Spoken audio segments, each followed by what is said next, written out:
তরুণদের উদ্বোধনী কাজে আরো সাহসী হতে হবে বলে মন্তব্য করেছেন অন্তর্বর্তী সরকারের প্রধান উপদেষ্টা doctor Mohammad Yunus. Youth volunteer award অনুষ্ঠানে এ মন্তব্য করেন তিনি। এ সময় পুরস্কার প্রাপ্তদের অভিনন্দন জানিয়ে প্রধান উপদেষ্টা বলেন, যুবদের প্রতিটি ছোট ছোট প্রচেষ্টায় দেশের জন্য মস্ত বড় অর্জনের পথ তৈরি করবে। বিসমিল্লাহির রহমানির রহিম।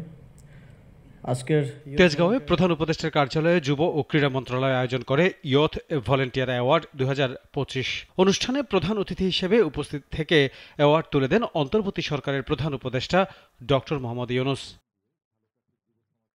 অনুষ্ঠান আয়োজনের জন্য যুব ও ক্রীড়া মন্ত্রণালয়কে ধন্যবাদ জানান সরকার প্রধান। তরুণরা শিক্ষাক্ষেত্র ছাড়াও স্বাস্থ্যসেবা, পরিবেশ সুরক্ষা, দারিদ্র্য বিমোচন এবং সামাজিক ন্যায় বিচারে গুরুত্বপূর্ণ ভূমিকা পালন করছে বলেও জানান তিনি। চলমান চ্যালেঞ্জ, জনস্বাস্থ্য সংকট, শিক্ষা ও পরিবেশগত সমস্যার মোকাবিলায় যুব সমাজকে নেতৃত্ব দিতে হবে বলেও মন্তব্য করেন প্রধান উপদেষ্টা। আমি দৃঢ়ভাবে বিশ্বাস করি, যখন একটি দেশের যুব সমাজ সক্রিয় থাকে, উদ্যমী এবং উদ্ভাবনী শক্তিতে বলীয়ান হয়, তখন কোনো প্রতিবন্ধকতাই তাদের অগ্রযাত্রাকে থামিয়ে রাখতে পারে না। স্বেচ্ছাসেবা কেবল আর্তমানবতার কল্যাণের জন্য নয়, এটি আত্ম উন্নয়ন, চরিত্র গঠন ও নেতৃত্ব বিকাশের এক গুরুত্বপূর্ণ মাধ্যম।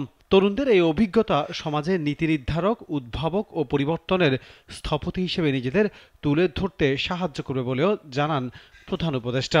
কখনো তার জনস্বাস্থ্যের সংকট, কখনো শিক্ষার অপর্যাপ্ত সুযোগ, আর কখনো পরিবেশগত বিপর্যয়।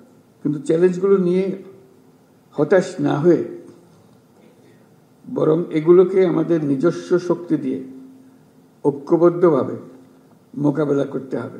তরুণদের সম্মিলিত প্রচেষ্টায় বাংলাদেশ উন্নত, মানবিক এবং উদ্ভাবনী রাষ্ট্র হিসেবে বিশ্বের মধ্যে মাথা উঁচু করে দাঁড়াবে বলেও আশা করেন অন্তর্বর্তী সরকারের প্রধান।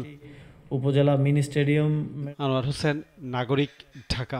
মিনি স্টেডিয়াম নির্মাণের প্রকল্প চূড়ান্ত